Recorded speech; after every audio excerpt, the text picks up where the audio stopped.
Bienvenue dans cette nouvelle analyse en profondeur. Aujourd'hui, l'exploration se concentre sur un moment charnière, les étapes cruciales et les pièges fiscaux à éviter avant de quitter définitivement la France. Ouais, un sujet essentiel pour ceux qui préparent leurs valises.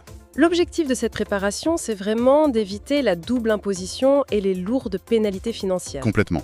Parce qu'une mauvaise préparation, ça peut très rapidement transformer un beau projet d'expatriation en un véritable bourbier administratif et financier en fait. Bon, décortiquons ça. Le risque numéro 1, d'après notre documentation, c'est cette espèce d'illusion d'optique où l'on pense avoir quitté le pays. Et le fisc considère qu'on est resté? C'est ça, on a rendu les clés, on a pris l'avion, on s'imagine que le lien est rompu. Mais tout repose sur un texte bien précis. Oui, le fameux article 4B du Code général des impôts. C'est vraiment le point de départ incontournable. L'article définit 4 critères, très précis, pour déterminer la résidence fiscale. Et la mise en garde la plus stricte, qu'il faut absolument retenir, c'est qu'il n'est pas nécessaire de cocher toutes les cases. Ah oui, pas besoin de remplir les 4. Non, il suffit d'en remplir un seul. Un seul de ces critères pour que le fisc considère la personne comme un résident français à part entière. C'est redoutable. Oui. Et un seul suffit pour que l'intégralité des revenus mondiaux soit taxable en France. Donc on pense souvent, à tort, que la règle des 183 jours passés sur le territoire, c'est l'unique boussole. C'est une erreur classique. Le tout premier critère listé par la loi, c'est le foyer. Le foyer. Ouais. Donc, le conjoint ou les enfants mineurs qui seraient restés vivre en France. C'est un piège typique pour les familles. Donc si on prend un exemple, un cadre part travailler à Dubaï. Il y passe 300 jours par an. Mais sa famille est restée en France. L'administration ne regarde pas les tampons sur le passeport. Pas du tout. Ce qui est fascinant ici, c'est que la jurisprudence est constante sur ce sujet. Même avec des vols réguliers pour rentrer le week-end, si le centre de la vie familiale est en France, la résidence fiscale y reste attachée. D'accord. Et le deuxième critère alors ? Là, on y vient. C'est le lieu de séjour principal, donc la fameuse règle des 183 jours. Mais c'est presque un plan de secours pour l'administration. Si le foyer n'est pas clair, on compte les jours. Ensuite, il y a l'activité professionnelle. Exactement. Le troisième critère, si la source principale de revenus, ou la majorité du temps de travail, provient d'une activité sur le sol français. Ce qui devient hyper complexe aujourd'hui avec le télétravail. Complètement. Quelqu'un qui dirige sa structure française depuis une plage à l'étranger, le lien fiscal est maintenu. Et ça mène au quatrième critère, souvent le plus flou, le centre des intérêts économiques. Le centre de gravité financier, en quelque sorte. C'est ça. Si les investissements principaux ou le siège des affaires demeurent en France. Concrètement, qu'est-ce que ça veut dire pour l'immobilier ? Parce que c'est une question évidente. Imaginons une personne qui s'expatrie mais qui garde sa maison en région bordelaise. Oui, pour la louer ou pour les vieux jours. Voilà. Est-ce que cette maison valide à elle seule le critère du centre des intérêts économiques ? Alors, c'est une préoccupation majeure, mais les sources apportent une nuance très importante. Posséder de l'immobilier en France, même s'il génère des loyers, ça ne rend pas automatiquement résident fiscal. Ah, ouf. Oui, mais à une condition absolue. Il faut que ce bien ne soit plus l'habitation principale. On peut tout à fait garder un investissement locatif. D'accord, mais il y a une subtilité, j'imagine. Ah bah oui, la personne n'est plus résidente fiscale pour l'ensemble de ses revenus mondiaux. Par contre, les revenus fonciers générés par cette propriété, eux, restent imposables en France. Donc on paye quand même des impôts dessus. L'impôt sur ces loyers reste dû au Trésor public, oui. Et pour que la rupture de résidence fiscale soit incontestable, quitter la France ne suffit pas. Il faut recréer un domicile réel et documenté dans le pays d'accueil. Un bail de location, un titre de propriété. Des factures d'électricité. Et surtout, s'inscrire officiellement auprès des autorités locales. Avoir un numéro fiscal étranger, s'enregistrer à la mairie, se signaler au consulat. L'ancrage doit être visible. Sinon, le fisc français considérera que c'est juste un très long voyage touristique. Un long voyage très coûteux du coup. Bon, si on valide ce départ physique, il y a un autre mur qui se dresse. L'exit tax. Ça, c'est le sujet qui donne des surfroides aux entrepreneurs. On peut le comprendre. Ça sonne comme un péage à la frontière, mais c'est pas pour tout le monde, hein. Non, c'est un dispositif très chirurgical. Les seuils actuels, maintenus pour 2026, déclenchent ce mécanisme si une personne détient un portefeuille de valeurs mobilières dépassant 800 000 €. Déjà une belle somme. Oui. Ou alors, et c'est là que ça touche plus de monde, une participation de plus de 50% dans le capital d'une société. Peu importe la valeur de la société. Peu importe. Un fondateur de start-up qui détient 60% de sa boîte, même valorisée à 100 000 € pour le moment, le couperet de l'exit tax tombe. Ah oui, donc l'impact est large. Et le danger dépend de la destination, c'est ça? Exactement. Si l'expatriation se fait au sein de l'Union européenne, on a un sursis de paiement automatique, mais le vrai point de friction, c'est le départ hors UE. Vers le Canada, les Émirats, les États-Unis ou... Ou la Thaïlande, oui. Là, le sursis n'est plus du tout automatique. Sans une action proactive, le fisc réclame immédiatement l'impôt sur les plus-values latentes. C'est fou quand on y pense. On parle de payer un impôt sur des actions qui n'ont même pas encore été vendues, C'est exactement ça, une taxation sur de la richesse théorique. sur du papier. Ça peut ruiner la trésorerie personnelle si on n'a pas les liquidités. C'est le danger absolu. Donc, pour éviter la faillite le jour du départ, il faut faire une demande express de sursis de paiement. Et hors UE, ça s'accompagne presque toujours de l'obligation de constituer une garantie bancaire. Trouver une banque qui se porte caution auprès de l'État. Voilà. Et c'est d'une lourdeur extrême. Des mois de tractation, des frais bancaires énormes. Et sur le plan purement administratif, la fenêtre de tir est minuscule. Les documents parlent de 30 jours. Oui, le formulaire 2074 ETD, à déposer dans les 30 jours suivant le départ effectif. 30 jours! Quand on cherche une école pour les enfants à l'autre bout du monde, c'est microscopique. C'est pour ça que les fiscalistes recommandent de préparer ça au moins 1 an à l'avance. Le moindre retard fait perdre le droit au sursis. D'accord, ça c'est pour le capital entrepreneurial. Mais qu'en est-il de l'épargne de tous les jours? Est-ce qu'on doit avoir le réflexe de tout clôturer avant de partir?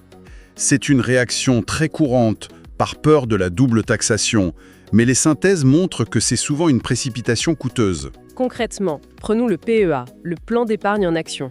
Alors pour le PEA, tout dépend de sa maturité et des besoins en liquidité. Si le plan a plus de 5 ans et qu'il faut un apport de cash pour acheter une maison à l'étranger par exemple, Mieux vaut encaisser avant de partir. exactement, pendant qu'on est encore résident fiscal français, pour sécuriser l'exonération d'impôt sur le revenu.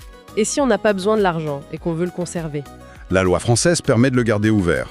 Les futurs achats resteront théoriquement exonérés du point de vue de la France. Mais il y a un angle mort massif. Le regard du pays d'accueil, Voilà. le risque de frottement fiscal.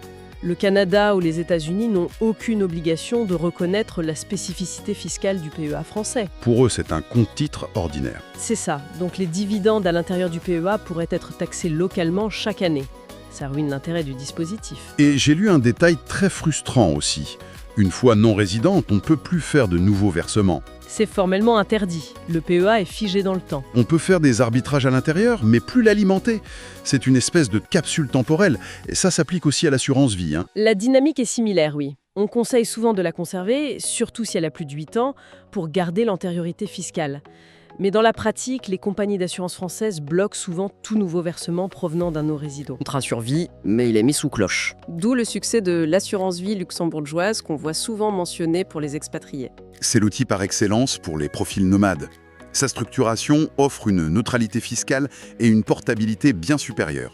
On peut adapter la fiscalité aux pays de résidence successifs. Sans devoir tout casser à chaque déménagement. Voilà. Le Luxembourg en a fait sa spécialité. Bon. Toutes ces considérations nous amènent à la gestion du calendrier de la première année, l'année du grand départ. C'est un casse-tête comptable, non? Totalement. C'est là qu'intervient le concept d'année fractionnée. L'année fiscale n'est plus un bloc de 12 mois. Elle est coupée en deux, au jour près. Du 1er janvier jusqu'à la date du vol. L'individu est résident fiscal français. Tous les revenus mondiaux perçus sur cette période sont déclarés et taxés en France.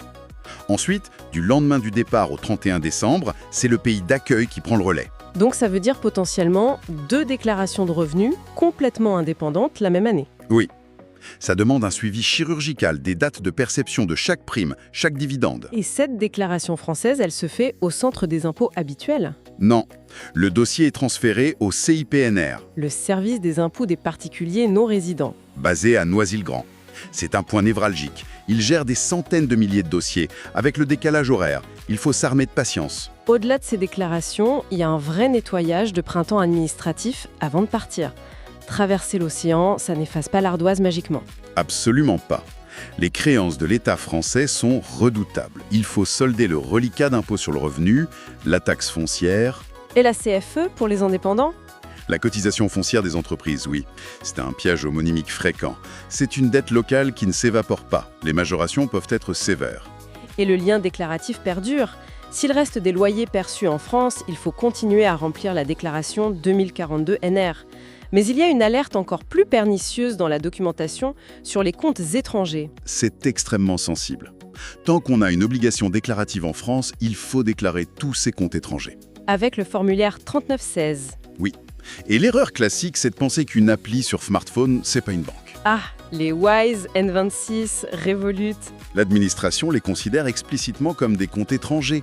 C'est 1 500 € d'amende fixe par compte non déclaré et par année. Ça grimpe vite. Et pour la crypto? Depuis 2020, c'est pareil.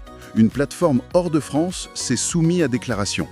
D'où l'usage massif d'outils d'automatisation comme Waltio ou Coinly par les expatriés. C'est indispensable vu la complexité. Faisons maintenant un zoom arrière pour observer la vie future. Un aspect qui génère une angoisse sourde, c'est la perte des droits sociaux. La retraite, par exemple. C'est une inquiétude légitime, mais les textes sont rassurants. Les cotisations au régime général, la CNAV, et les complémentaires comme l'Agirc-Arrco, ce sont des droits cristallisés. On ne perd pas ce qu'on a déjà validé. Exactement. L'expatriation n'efface pas les trimestres. Le compteur s'arrête, c'est tout. Et comment on gère ce trou d'air pendant qu'on est à l'étranger? On peut s'en remettre au système du pays d'accueil et aux conventions bilatérales. Ou bien on maintient un lien volontaire avec la France. Avec la CFE? La Caisse des Français de l'étranger. Ça permet de continuer à cotiser volontairement à la retraite française. Parfait pour ceux qui prévoient de rentrer pour leurs vieux jours. Mais pour la santé, là, ça ne peut tolérer aucun trou d'air. Aucune improvisation possible. La protection de la sécurité sociale s'arrête le jour exact du départ acté. Si on se casse la jambe en descendant de l'avion sans assurance, c'est 100% à charge. Il faut donc souscrire à une assurance spécifique. Une assurance au premier euro, auprès d'acteurs internationaux, à finaliser au strict minimum 2 semaines avant le vol. Ou alors, adhérer à la branche santé de la CFE, mais dans un délai couperet de 6 mois après le départ. Sinon, il y a des carences sévères. Et j'ajoute que l'assurance habitation en France doit aussi être résiliée à la date du départ effectif, entre la résidence fiscale, l'exit tax, l'assurance vie, la santé. La quantité d'actions est colossale. C'est pour ça que la réussite d'un tel projet repose sur un rétro-planning chirurgical. Le facteur temps, c'est la clé. On parle de quel calendrier AT? 6 à 12 mois d'anticipation pour un dossier standard. Et pour les patrimoines dépassant 500 000 €, il faut initier la consultation fiscale au moins 18 mois avant. Et si on déroule le tapis vers le jour J? À M-3, ouvrir un compte multidevises type Wise pour lisser le taux de change et payer les acomptes locaux. À M-1, c'est la grande tournée des notifications. Prévenir la DGFiP de la nouvelle adresse et contacter toutes ces banques françaises. Le changement de statut vers non-résident modifie les conditions générales. Les cartes de crédit peuvent être plafonnées. Des découverts annulés. Et certains livrets, comme le LEP ou le LDDS, pourraient devoir être clôturés. C'est un vrai parcours d'obstacles. Une dernière réflexion sur tout ça. Si on regarde la situation dans son ensemble, s'expatrier n'est pas paradoxalement pas une rupture nette avec l'administration française. C'est plutôt l'art de transformer une relation fiscale locale en une gestion de patrimoine international, complexe et continue. L'individu devient sa propre entité transnationale, qui doit faire de l'arbitrage réglementaire. C'est une mutation fascinante. Pour plus d'informations, consultez l'article détaillé dans la description.